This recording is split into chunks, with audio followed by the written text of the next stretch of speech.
আসসালামু আলাইকুম students. Third time nursing ভর্তি পরীক্ষা কি থাকবে, অথবা সেকেন্ড টাইমারদের নিয়ে কিছু সতর্কতা, সবকিছু আজকের এই ভিডিওতে বলবো, এবং পাশাপাশি আমাদের পেইড ব্যাচ এবং আমাদের নতুন প্রশ্ন প্যাটার্নে লেখা বই সম্পর্কে তোমাদেরকে জানাবো। শুরুতে পেইড ব্যাচ সম্পর্কে বলে নিয়ে আমরা মেইন আলোচনায় চলে যাই। আমাদের কিন্তু পেইড ব্যাচ শুরু হয়েছে ডিপ্লোমা, বিএসসি, মিডওয়াইফারি তিনটার জন্যই। এবং আমাদের এই কোর্সের মধ্যে এত ফ্যাসিলিটিস বা অন্য কোনো কোর্সে দেওয়া সম্ভব কিনা আমি জানি না।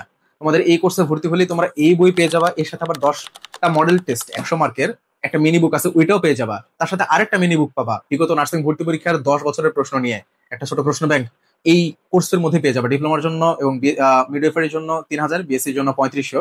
স্ক্রিনে নাম্বার দেওয়া থাকবে, যোগাযোগ করে নিবা। আমাদের 100+ লাইভ ক্লাস, তারপরে হলো গিয়ে সাপ্তাহিক রিপোর্ট, বইগুলো থাকছে। তারপরে সিনিয়রদের গাইডলাইন পড়ার জন্য যারা নার্সিং ভর্তি পরীক্ষা চান্স পেয়েছে তাদের গ্রুপে তোমাদেরকে অ্যাড করা হবে। অর্থাৎ তোমার টোটাল নার্সিং ভর্তি পরীক্ষার রেসপন্সিবিলিটি আমাদের উপরে। তোমরা দিন আমাদেরকে 4-5 ঘন্টা সময় দিবা, এর বিনিময়ে আল্লাহর রহমতে আমরা তোমাদেরকে একটা সিট কনফার্ম করে দিতে পারবো, এতে কোনো সন্দেহ নাই। যারা ভর্তি হতে চাও হোয়াটসঅ্যাপে যোগাযোগ করে ভর্তি হয়ে যাও। এখন চলো মেইন আলোচনায় আমরা চলে যাই। সেটা হচ্ছে থার্ড টাইম থাকবে কিনা, এটা প্রথম কথা। দেখো, তুমি যার কাছে জিজ্ঞেস করো না কেন, তুমি আমার কাছে জিজ্ঞেস করো বা যার কাছে জিজ্ঞেস করো, তারাই বলবে যে হ্যাঁ থার্ড টাইম নার্সিং ভর্তি পরীক্ষা থাকবে। তুমি যার কাছে জিজ্ঞেস করো। এখন তোমাদেরকে যুক্তি দিয়ে এই বিষয়টা খণ্ডন করতেছি। সেকেন্ড টাইমারদের নিয়ে কিন্তু কথা একটু পরে বলবো, আগে এটা শেষ করে নিই। সেটা হচ্ছে, তোমরা জানো যে নার্সিং এর কোয়েশ্চেন প্যাটার্নটা চেঞ্জ হচ্ছে, তাই তো? নার্সিং এর কোয়েশ্চেন প্যাটার্নটা চেঞ্জ হচ্ছে এবং সে অনুযায়ী তোমাদেরকে পড়ালেখা করা উচিত ছিল, কিন্তু গত বছর দেখো চেঞ্জ হয়ে গিয়েছে। এইটার যে একটা পরিবর্তন আসতেছে, গতবারে তারা এটা করতে পারতো যে থার্ড টাইম নার্সিং ভর্তি পরীক্ষা গতবারে বাতিল করে দিতে পারতো, কিন্তু দেয়নি। চেঞ্জেস আনার পরেও তারা এই জিনিসটা অন্তত রেখে দিয়েছে। এখান থেকে আমরা বলতে পারি যে আসলেই থার্ড টাইম নার্সিং ভর্তি পরীক্ষা থাকবে ইনশাল্লাহ। এখন তোমরা বলবা যে আমাদের কথাই কি বেদবাক্য? না, আমাদের কথাই যে একদম বেদবাক্য বিষয়টা এরকম না। আমি গত বছর বলেছিলাম যে 99% শিওর থাকো থাকবে ইনশাল্লাহ, শেষ পর্যন্ত কিন্তু থার্ড টাইম নার্সিং ভর্তি পরীক্ষা থেকেছিল। এবার আমরা সেটাই বলতেছি, কিন্তু এর হেরফের হতেও পারে। বুঝতে পারছো? আমি আশা করি আমার কথাটা বুঝাইতে পারছি। অতি রোমাঞ্চকর না করে একদম বাস্তব কথা তোমার সামনে তুলে ধরলাম। তুমি কি এখন প্রিপারেশন নিবা? হ্যাঁ, তোমার প্রিপারেশন নেওয়া উচিত।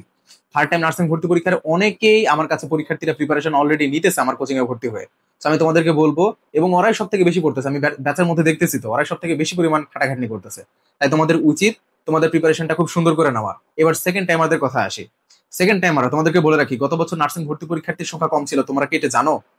আমি এবার বলতেছি যে থার্ড টাইম নার্সিং ভর্তি পরীক্ষা এটা কিন্তু অনেকেই দিবে। আমরা ব্যাচ আমি দেখতে পারতেছি যে স্টুডেন্ট ভর্তি হচ্ছে থার্ড টাইমারদের জন্য। তার মানে গত বছর কেউ কেউ কিন্তু শঙ্কায় ছিল যে আসলে ভর্তি পরীক্ষা হবে কিনা, অথবা আমি প্রিপারেশনটা নিব না। এবার কিন্তু অনেকে প্রিপারেশন নিচ্ছে থার্ড টাইমের জন্য। সো তোমার প্রতিযোগিতা বাড়বে এবার ইনশাল্লাহ। আই থিঙ্ক গত বছর একটু কম ছিল, কিন্তু এবছর বাড়বে ইনশাল্লাহ। আর কম থেকেই বাকি আরেকটা কথা হচ্ছে, তোমাদেরকে নতুন প্রশ্ন প্যাটার্ন অনুযায়ী পড়তে হবে। কথা বোঝা গেছে? তুমি যে টিচারের কাছে পড়তেছো, যে বইটা কিনতেছো, এটা মেক শিওর করবা যে তুমি কি ঠিক বইটা পড়তেছো কিনা। আমি যদি তোমাদেরকে একটু দেখাই যে এই বইটা, এই কর্নারে দেখতে পারতেছো নতুন প্রশ্ন প্যাটার্নের লেখা, এটা আমি লিখে ফেলছি। তো যাই হোক, এটার অ্যাডভার্টাইজমেন্ট করে ফেলি। যারা শুধুমাত্র বই নিতে চাও তারাও কিন্তু শুধুমাত্র বই নিতে পারবা। আবার এটার সাথে যে 10টা মডেল টেস্ট সমৃদ্ধ বই, একটা মিনি বুক আর কি, বিগত 10 বছরের ভর্তি পরীক্ষা সমৃদ্ধ যে মিনি বুকটা, এই 2 মিনি বুক এটার সাথে ফ্রি পেয়ে যাবা। যারা কোর্সে ভর্তি না হয়ে বই নিতে চাও তারাও নিতে পারবা, নিচে হোয়াটসঅ্যাপ নাম্বার দেওয়া থাকবে। তো এই হলো টোটাল ব্যাপার স্যাপার। আশা করি তোমরা বুঝতে পারছো। এই বছর কিন্তু ভর্তি পরীক্ষা তোমাদের জন্য নার্সিং ধীরে ধীরে কঠিন হতে যাচ্ছে। আমি একদিন ফেসবুক পোস্টে আমি শেয়ার করছিলাম বিষয়টা, যে নার্সিং পুনরায় আবার আগের মতো হয়ে যাবে। আগের মতো বলতে কি, আজ থেকে 4-5 বছরের আগের কোয়েশ্চেন তুমি খুলে দেখো, আমার কথা বিশ্বাস করা লাগবে না। তুমি দেখো সায়েন্সের কোয়েশ্চেন গুলা কি পরিমাণ কঠিন ছিল। আগে বাংলা প্রথম থেকে কোয়েশ্চেন হতো, রিসেন্ট এসে হতো না, এখন আবার হওয়া শুরু করছে। তো নার্সিং কিন্তু মোটামুটি আগের জায়গায় ফেরত চলে যেতে বসেছে।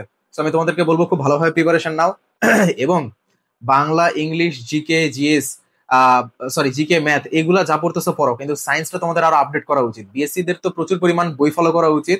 এবং যারা ডিপ্লোমা, মিডওয়াইফারি আছো, তাদের ক্ষেত্রে বলবো যে জেনারেল সায়েন্স যেটা, সেটা তোমাদের আরো বাড়ানো উচিত। আমি আমার বইয়ে আরো অনেক কিছু অ্যাড করতেছি। আমার জেনারেল সায়েন্সটা এমনি অনেক সুন্দর ছিল, তারপরেও আমি অনেক কিছু অ্যাড করতেছি শুধুমাত্র তোমাদের এই নতুন প্রশ্ন প্যাটার্নের সাথে খাপ খাওয়ানোর জন্য।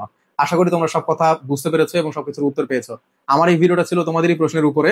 তো তারপরেও যাদের কোনো কোয়েশ্চেন থাকবে কমেন্ট বক্সে লিখে রাখবো, আমি তোমাদের কোয়েশ্চেনের আনসার করার ট্রাই করবো ইনশাল্লাহ। প্রশ্নোত্তর একটা ভিডিও বানাবো ইনশাল্লাহ। আল্লাহ হাফেজ, ভালো থাকো সবাই।